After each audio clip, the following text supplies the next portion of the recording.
Добро вечер. Отворено студио 1 телевизија. Денеска имаме една ексклузивна можност, оваа дебатна вечер, да ја започнеме со председателката, новоизбрана на Државната комисија за спречување корупција, господината Билјана Ивановска. Добро вечер во студиото на ЕДН-ТВ.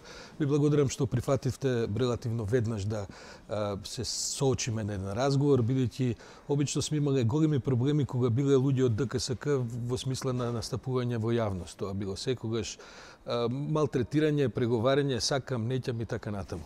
Јас вас ви благодарам на поканата. Јас уште веднаш кажав дека начинот на работа на оваа комисија замислувам да биде транспарентен кон целокупната јавност, така што немав некакви бариери за да го прифатам гостувањето во вашите емисии. Па претпоставам дека таа транспарентност за која се залагате всушност започна и со начинот на кој бевте избрани сите членови на комисијата, кој прв пат се случува во Македонија. Што беа мотивациите да се пријавите на тој конкурс? Вие се пријавивте и за председател на комисијата, така, да. Пред се мотивот беше кога слушнав дека најголемата новина во донесување на законот за спречување на антикорупција е токму начинот на избор на комисијата. Всушност тоа било и една од препораките на Европската комисија да се обезбеди функционална независност на комисијата, што значи комисијата да функционира независно од политиката и од политичарите. Тоа беше посебен мотив како професионалец, како граѓанин, како човек лично загрижена за оваа држава, односно човек кој што сака да помогне во државата со сета своја професионалност, личен интегритет и стручност, да се пријавам, па ете така и помина процесот. Ви се допадна ли начинот на кој се изведе изборот, сите тие дебати во парламентот со секој кандидат посебно и така натаму? Па да, ми се допадна, бидејќи беше вклучена и јавноста, беа вклучени новинари, представници од здруженијата, комисијата за селекција беше во мешан состав и од таму имаше представници на здруженијата, така што секој можеше да праша што сака. Тоа беше малку и, да кажеме, не баш згодно за кандидатите, бидејќи не знаевме, нели, со што ќе се соочиме и што ќе не прашат, меѓутоа, па тоа е предизвикот од друга страна за, ете така, да се представиме пред јавноста со неочекувани прашања, односно да дадеме одговори. Пред да предам на тоа малку разговор за вас, сакам да ве прашам кои ќе ви бидат приоритетите сега како председател на таа комисија, бидејќи се изградени големи очекувања во јавноста за тоа што треба комисијата сега да работи, особено после низа скандали и едно време практично непостоење на комисијата, речиси година дена назад. Што ќе ви бидат приоритетите во работата? Утре ви е првиот работен ден, понеделник овој разговор го снимаме во недела. Да. Што ќе ви бидат приоритетите во работењето на комисијата? Па вака сега, по изборот и подпишувањето на изјавите, ние како комисија отидовме во просториите да видиме каде треба да работиме и да ја запознаеме стручната служба што ќе работи со нас. Тоа беше едно убаво, пријатно запознавање и запознавање со првите чекори што не очекуваат. Значи, најпрво што осознав е дека комисијата треба да обезбеди првин простор за работа, бидејќи тој простор со кој што располага е несоодветен, заради тоа што има добиено опрема преку ИПА фондовите, добиено опрема, хардвери и не знам таму што се, кои што треба да се инсталираат, бидејќи според законот комисијата треба да биде поврзана со база на податоци на многу институции. И сега тоа треба да и се овозможи. Значи, за да се овозможи технички, фактички да може да функционира комисијата, пред се првен треба да го решиме проблемот со просторот. И значи да обезбедиме први материјално-технички услови за работа, а потоа да се фатиме чекор по чекор со се она што ќе следи. Први се на удар изборите, председателските избори. Добив прашање дали ќе успееме ние да се справиме со председателските избори. Јас сметам дека да, бидејќи во составот на комисијата имаме двајца професионалци од комисијата, мислам што работеле во стручната служба на комисијата, јас и уште една колешка што доаѓаме од Државниот завод за ревизија, каде што сме правиле ревизија на политичките партии. Точно знаеме кои се ризичните подрачја со кои што може да не е пресретнат, така што мислам дека со првиот предизвик ќе се справиме успешно. Многу ќе биде полесно кога ќе помине па да речеме добро се справивме, меѓутоа надежта е таа. Да ве прашам, ви се јавија ли од државниот врв, од опозицијата, врвот на опозицијата да ви честитаат на изборот? Не ми се јавија, да ви кажам дека ми се јавија другари и пријатели од основно, од средно. И се мене тоа ми е многу мило. затоа што добив искрени поддршки од луѓе кои што добро ме познаваат и тоа само уште повеќе ми ја зголемува одговорноста што ја чувствувам кон новата работа. Може и подобро што не ви се јавил. Најдобро. Тоа мислам уште еднаш кога укажува дека процесот бил онака како што требало да биде. Зошто се пријавивте на овој конкурс? Бидејќи мојата теза е дека сите 7 на кои што се одбрани, веројатно сите, ако не и најголем дел од нив, немаше да бидат избрани за членови на комисијата, доколку беше на стариот начин со партиски пазарења и така натаму. Кој беше мотивот да се јавите Јас лично се пријавив бидејќи начинот беше транспарентен. Значи, требаше да се дадат изјави, односно интервјуа, кои што се снимаат и ќе бидат достапни на јавноста. Значи, секој од јавноста ќе може да се информира за каков човек се работи. Значи, тој начин, кога слушнав дека ќе биде така, тогаш реков дека ќе се пријавам. Вие имате во својата работна кариера, сте работеле во Собранието, сте работеле во Министерство за финансии, сте работеле во Државниот завод за ревизија. Да. Се чини дека имате перфектна кариера во професионална смисла за оваа функција. Се чувствувате подготвена за овие предизвици што ве чекаат? Да. Во интервјуто во Собранието рековте дека сте си отишли од Државниот завод за ревизија бидејќи сте имале потреба да си го зачувате интегритетот. Точно. Имате малку, да кажем, подготвеност да малку пошироко го објасните тоа, бидејќи вака прозвуче тоа прилично силно меѓу оние кои што слуша и веројатно по тој кој што бира ги бодува соговорниците. Па ја мислам дека во основа секој треба да си го чува првен личниот интегритет. Кога јас си одев од Државниот завод за ревизија, една колешка... Колку време работевте во? 13 години. 13 Од 2000 до 2013. Така. Една колешка ми рече дека јас треба да го чувам грбот на предпоставениот. Јас си одговорив дека јас си го чувам мојот грб. Затоа што ако мојот грб е сочуван е грбот и на предпоставениот. Значи, кога сум се нашла во ситуација да прозенам дека е подобро да си одам од тамо и да продолжам. Јас пак со ревизија продолжив да работам, само во друга област. Така, отколку да се убедувам и да се расправам за некои работи за кои што гледам дека се нема волја да се сватат. Едноставно.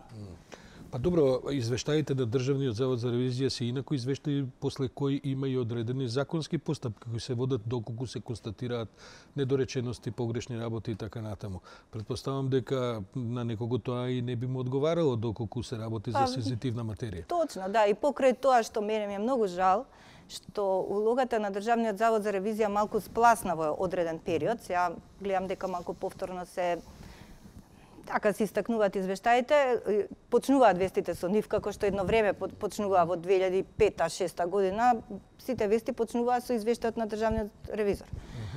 Сега гледам дека се враќа до некаде таа форма, би сакал уште повеќе, заради тоа што и препораките што ќе ги дава Државниот завод за ревизија се голема алатка на Комисијата за антикорупција. Мене ми е многу жал што Државниот завод за ревизија, тоа го кажувам секаде, дека малку ја изгуби историската улога која што требаше да ја има, бидејќи тој не гони, меѓутоа дава препораки. Препораките не се задолжителни, така? Меѓутоа препораките во најголем дел беа насочени кон подобрување на системот. А што ни фали нас? Да го подобриме системот. Значи, ако си сакаме добро на оваа држава, треба да ги следиме препораките што ги даваат ревизорите, што ги носат лично, директно од теренот. Тоа е многу битно. Вие гледам енергијата со која што говорите, а знам дека со новиот закон за антикорупција, кој што практично спои два закони и се прилично се набилдани, да кажем, правата и одговорностите на комисијата, сега веќе со конкретни механизми и да гоните и да контролирате, како што велите, системски податоци и така натаму. На која точка ќе ве скршат? Има ли начин на кој што ќе можат да ве притиснат, да ви се јават, да ве замолат нешто да не гоните? Има ли начин за некого да бараат? Каде ќе поминат преку вас? Ајде да не говорам за другиот состав на комисијата. Вака се, јас најголемата енергија сакам да ја црпам од јавноста и ако ме скршат мене, ќе скршат јавноста. Значи, не се давам да ме скршат. Сакам да работам транспарентно и со сите укажувања на новинарите, на граѓанските здруженија, општо на јавноста, личните иницијативи да работиме сите. Јас во последната изјава што беше во собрание кажав дека најголемиот антикорупционер е слободниот граѓанин со висока свест.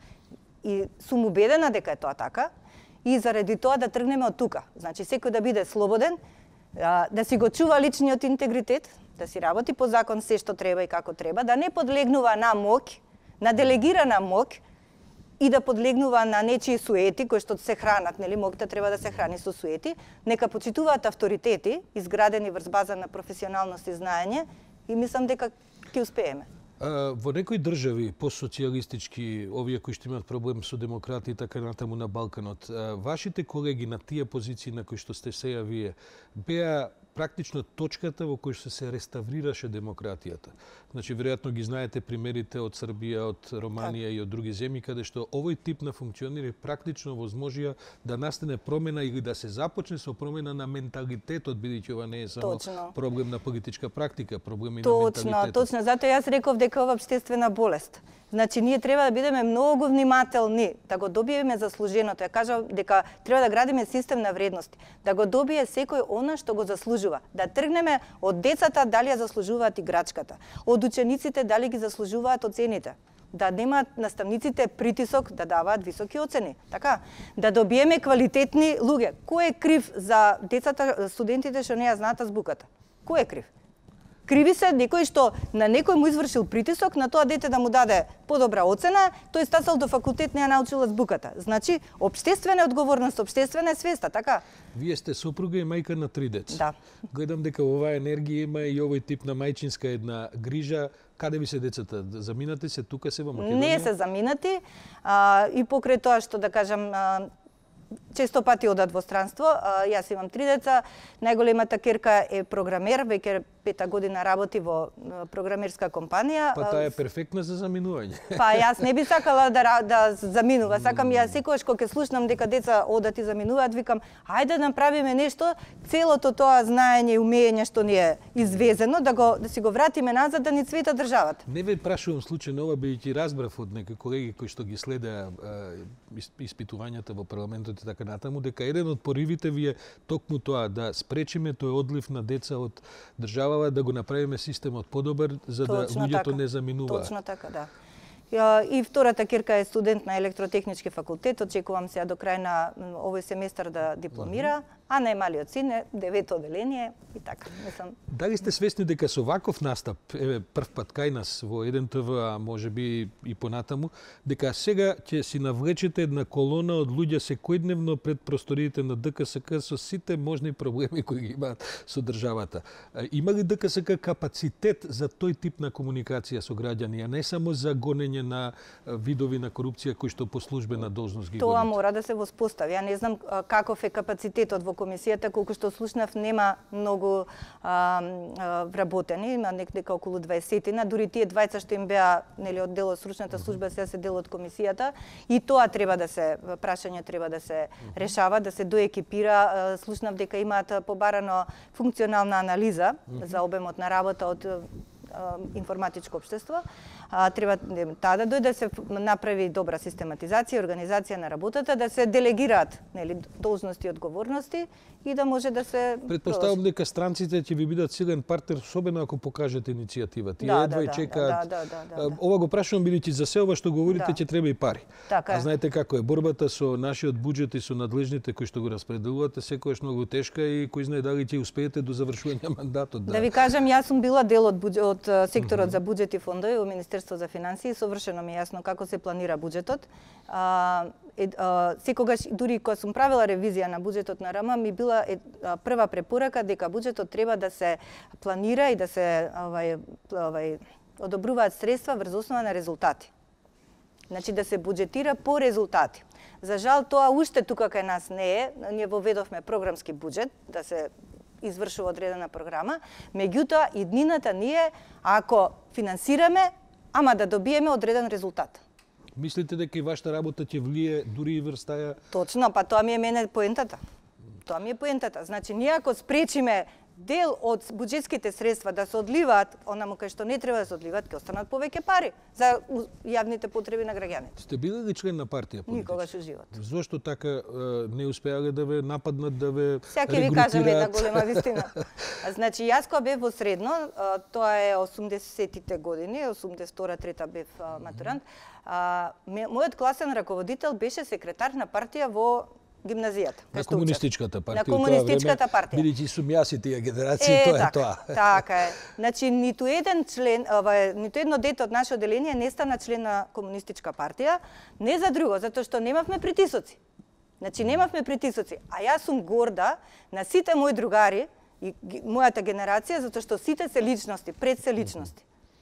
Значи, личности со интегритет, што посебно почитувам.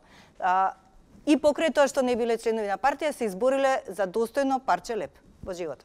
И тоа посебно ме прави горда, особено сега вака се испослушавме по овој повод, сите се изненадија, нели. Беше изненадување за вашите Па беше за мене. Вие сте стара скопјанка, сте колку што разбирам, нели така. Кругот ви е веројатно овој круг, затоа што велат дека во Македонија политиката се води на 500 метри околу собранието. Тоа е отприлike кругот во кој што се наоѓаат сите институции во државата. Јас живеам во Дебар мало, точно.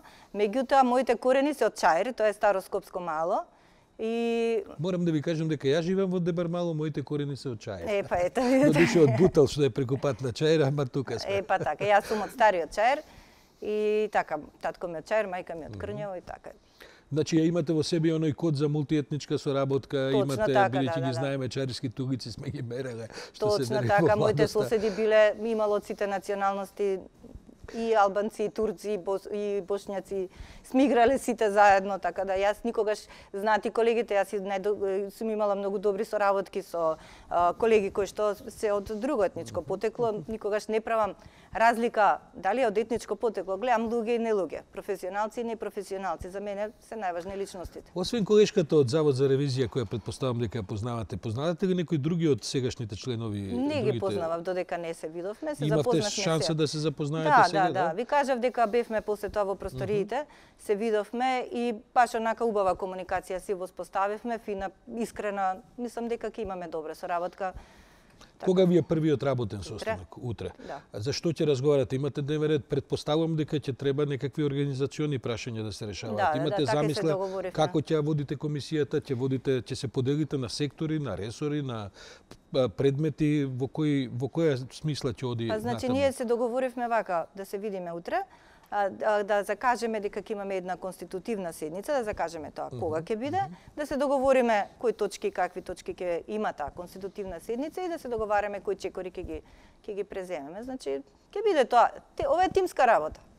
Седниците ќе ви бидат отворени за јавност? Да. Ние во минатото, јас доаѓам и од невладиниот свет во последните 20-30 години, во минатото, зависност од комисиите, но главно сме имале проблем во комуникација, иако биле отворени седниците, но таму одлуките се донесувале вон седниците, така што отвореноста и кога сме присуствувале не била кој знае каков фактор. Ќе инсистирате на соработка со невладиниот сектор, бидејќи тие седеа и во целиот процес на бирање? Апсолутно. Јас ви кажав дека кога ме прашавте кај ќе ме скршат, значи јас мојата енергија сакам да ја црпам од целиот граѓански невладин сектор, од сите граѓани.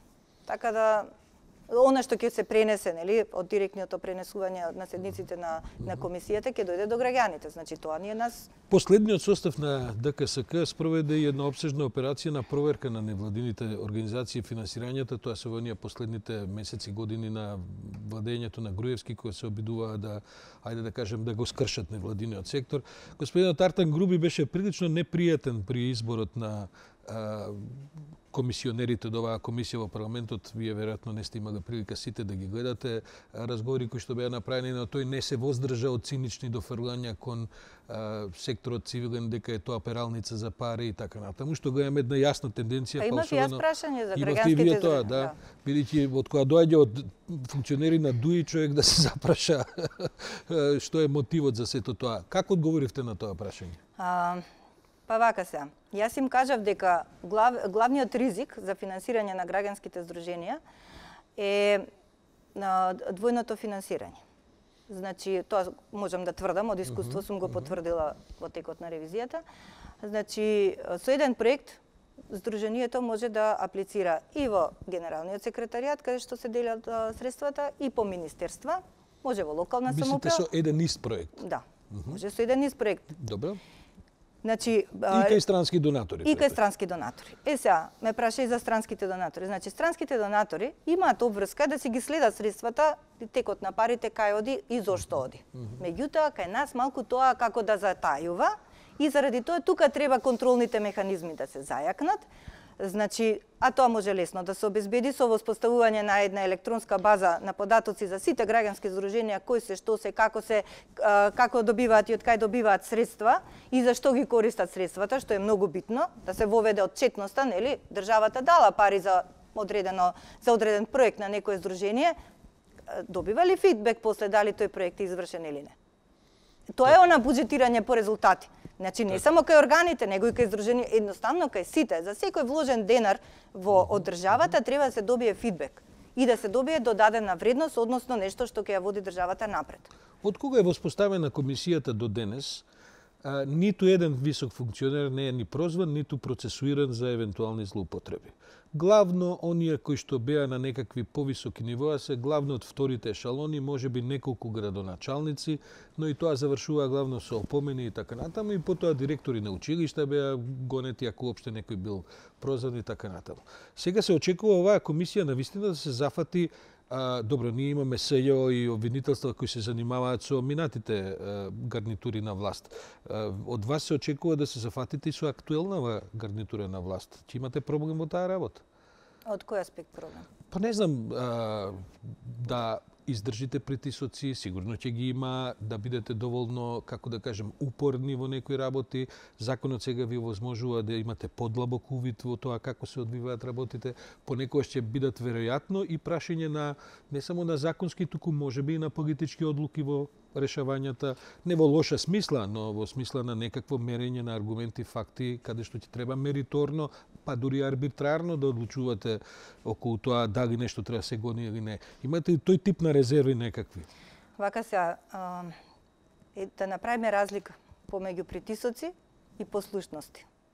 Добро. Значи притисоци, јас очекувам дека ќе има. Нормално дека ќе има. Тоа сакам да ве прашам. Значи нормално дека ќе има. Да видам. Значи нормално дека ќе има притисоци. Не би било нормално ако ги нема. Меѓутоа, пред вистината и боговите молчат, така? Ајде ние да ги гледаме кај се аргументите, што кажуваат аргументите и да донесуваме одлуки што ќе бидат од општествен интерес, а не од личен интерес. Значи, затоа велам дека треба да се јакне општествената свест кај луѓето. И самата велите дека сте се занимавале со финансирање на политичките партии. Не со финансирање, со ревидирање. Со ревидирање, да, во таа смисла, значи ревизија добра, на финансирањето. Се разбира. Доаѓаат претседателските избори кои што се де факто една голема партиска операција, ако може така да се каже и така натаму. Постои една теза дека всушност најголемиот проблем во македонската демократија, па дури во смисла на корупцијата, се политичките партии. Тоа е центарот каде што се прават сите валкани договори, тоа е центарот на моќ, кој што е најмалку под рефлекторите, бидејќи се влади под рефлекторите, министерства, па дури опозицијата, но не самите партии. Ќе се охрабрите ли да влезете во тој тип на една детална анализа како и дали законски се финансираат? Оти не е само финансирањето, законот е прилично комплексен во тоа што одредува. На крајот не е само финансирањето, туку привилегиите кои произлегуваат од донатори, од донации, компании и така натаму. Вака сега, мене ми се допаѓаат измените дека и се дава мандат на комисијата да ја следи изборната кампања, затоа што во изборната кампања има многу нешта што ги нема на изборната сметка во партиите. Значи, се прави ексанте малку, се ревидираат, се анализираат работите однапред, не одпосле. Ние во ДЗР работевме, меѓутоа работевме одпосле. Кога ќе се заврши процесот, па гледаме експост што се случило.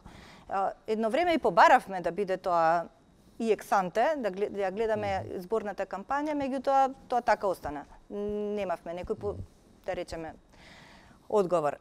Значи, добро е што ќе се следи кампањата, затоа што не е се на сметката.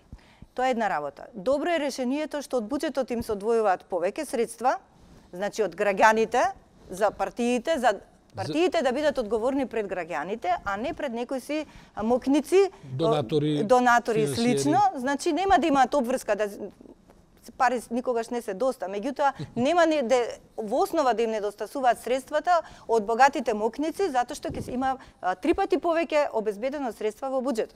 Од 0,06 сега 1,5 колку е таму. Да. Така да мислам дека еве првите чекори се прават. Демократијата, власта се освојува, демократија се учи. Значи ние допрва. Од секогаш, чекор по чекор учиме на своите грешки, така.